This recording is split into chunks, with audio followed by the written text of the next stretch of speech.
शिवपुरी जिले के सिरसोद गांव में किसानों ने गले में फांसी का फंदा डालकर विरोध प्रदर्शन किया।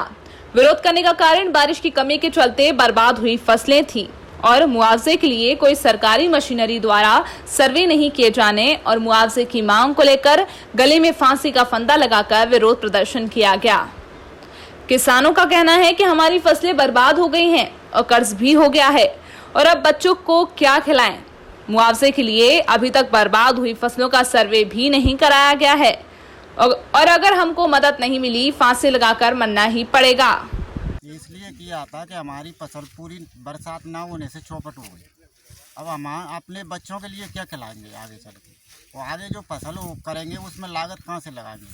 ना तो कोई हमारा सर्वे हुआ कि फसल में नुकसान हुआ है या नहीं हुआ, या प्रशासन इधर उधर घूम रही है, बहुत से बिल माफ़ कर रही है, बहुत से सब कुछ कर रही, किसान के लिए कुछ देना नहीं चाह रही। किसान तो फांसी लगा के वैसे ही मरना है उसको, तो क्या करे? अभी तक कोई आपके यहाँ सरकार से या कोई कोई सर्वे के लिए कोई नहीं आया? ना कोई सरकार आई, ना कोई कंपनी वाला आया, ना कोई पटवारी आया, कोई सर्वे करने नहीं आया खेत का देखने। तो आपको क्या लगता है कि अगर नहीं आएंगे तो आप नहीं आएंगे तो हम मरेंगे, हमारे बच्चे भी मरेंगे भविष्य में।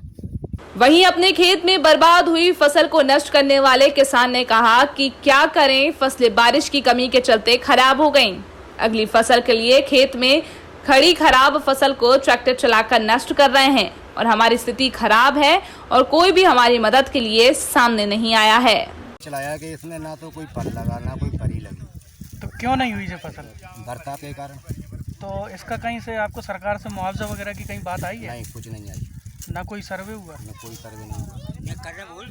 वो तो सब आ जाता है, कोई सर्वे नहीं हुआ, ना कोई पटवारी आया, ना कोई और आया।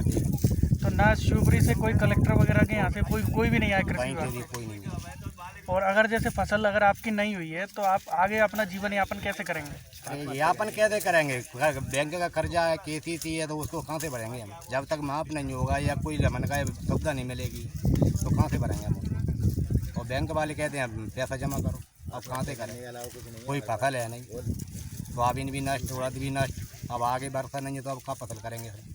तो आगे जो आने वाली जो फसल है उसके लिए भी आपको लागत की जरूरत पड़ेगी। तो वो पैसे का इंतजाम कहाँ से करेंगे? पैसे इंतजाम यही नहीं, कहाँ से करेंगे? मरेंगे। और जैसे खाने पीने के लिए बच्चों के खाने के लिए कुछ नहीं है, कोई ना तो खाने का गेहूँ भी नहीं है। वहीं कृषि विभाग के आला अधिकारी का कहना है कि कोई फसलें बर्बाद नहीं हुई हैं और उन्होंने तो मुआवजे की बात पर बीमा कंपनी द्वारा बीमा मिलने बात पर अपना पल्ला झाड़ दिया और कहा कि जो लोग अपनी फसल पर ट्रैक्टर चला रहे हैं वे कुछ सब्र रखें। ऐसी कोई स्थिति नहीं है। जो हमने बताया अभी कि 12 से 14 जुलाई के बीच में जो बोनी हुई थी वो उसमें मॉइस्चर स्ट्रेस, थोड़ा नमी की कमी है, तो उन किसानों को हम सलाह दे रहे हैं कि आप कृपया इनमें जो फली बन रही है, दाना बन रहा है, उसमें आप अपने निजी सोर्स से, स्प्रिंकलर से या किसी अन्य साधन से सिंचाई करें, जिससे फसल अच्छी हो जाएगी। तो सर जैसे ये लोग जो प्रदर्शन कर रहे हैं, ये बात कर रहे हैं कि हमारा सर्वे भी नहीं हो पाया है और जैसे पटवारी से बात करते हैं तो वो कहता है बीमा कंपनी करेगी, तो उन लोगों के लिए कोई सर प्लानिंग है? सर किसान भाइयों ने यहाँ करीब 45,000 किसानों ने बीमा कराया खरीद में, और जो अभी भी चर्चा आज भी हुई थी, माननीय मुख्यमंत्री जी का प्रोग्राम था, उसमें किसान आए थे, उसमें चर्चा की थी कि फसल कटाई प्रयोग भी शुरू हो गए। जो पटवारी हल्के में नुकसान है तो उसमें फसल बीमा का फायदा मिलेगा, इसमें कोई किसान को चिंता करने की आवश्यकता नहीं है। यदि वास्तव में बीमा कराया है उसको फायदा 100% मिलेगा। जैसे सर कई लोग खड़ी फसल है उस पर ट्रैक्टर चला रहे हैं, जोत रहे हैं उसके लिए क्या निर्णय रहेगा?